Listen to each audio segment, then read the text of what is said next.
Very good morning, my dear students. I hope you are fit and fine. As you know, we were reading about the third chapter of your history textbook, The Making of a Global World.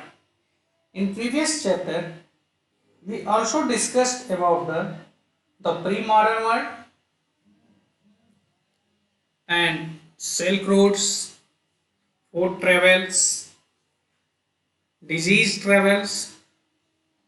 So today we will discuss about the second theme of chapter, the 19th century between 1815 to 1914. The world changed profoundly in the 19th century. 19वीं सदी में दुनिया तेजी से बदलने लगी. Economic, political, social, cultural and technological factors interacted in complex ways to transform societies and reshape external relations. आर्थिक, राजनीतिक, सामाजिक, सांस्कृतिक और तकनीकी कारणों के या कारकों ने पूरे के पूरे समाज की काया पलट कर दी और विदेश संबंधों को नए ढर्रे में ढाल दिया. The economic, political, social, cultural and technological factors interacted in the complex ways to transform societies and reshape external relations. Economic identify three types of movement or flows within international economic exchange. अर्थशास्त्रियों ने अंतरराष्ट्रीय आर्थिक विनिमय में तीन तरह की गतियों या प्रवाहों का उल्लेख किया है. The economists identify three types of movement or flows within international economic exchange. The first is the flow of trade which in the 19th century referred largely to trade in goods.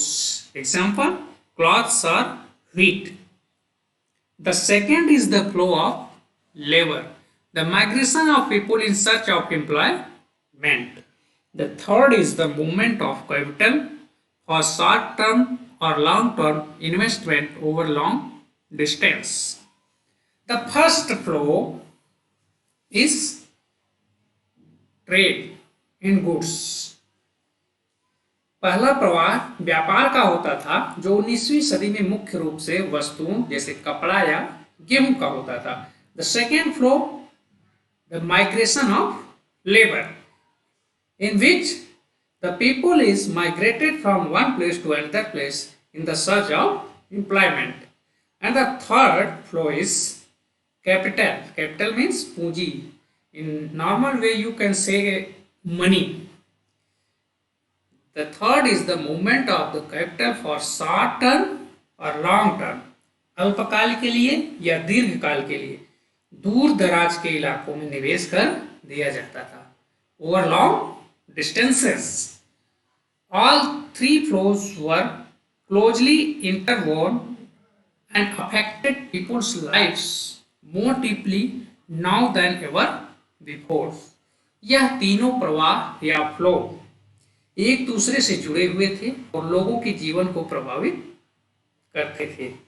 कभी कभी इन कारकों के बीच मौजूद संबंध टूट भी जाते थे. The interconnections could sometimes be broken between three flows. For example, labor migration was often more restricted than goods or capital flows.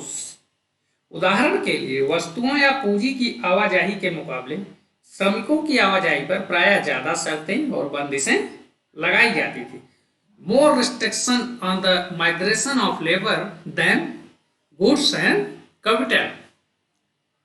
Yet it helps us understand the 19th century world economy better if we look at these flows together. यदि हम इन तीन प्रवाहों का एक साथ अध्ययन करें तो 19वीं सदी की विश्व अर्थव्यवस्था को हम अच्छी तरह समझ सकते हैं. We understood the economies of 19th century better than pre-modern world if we understand the three flows together. Yes, this is the introductory part of 19th century. In next class, we will discuss about a world economy takes shape. विश्व अर्थव्यवस्था का उदय कैसे हुआ? How to form a world economy. Thank you.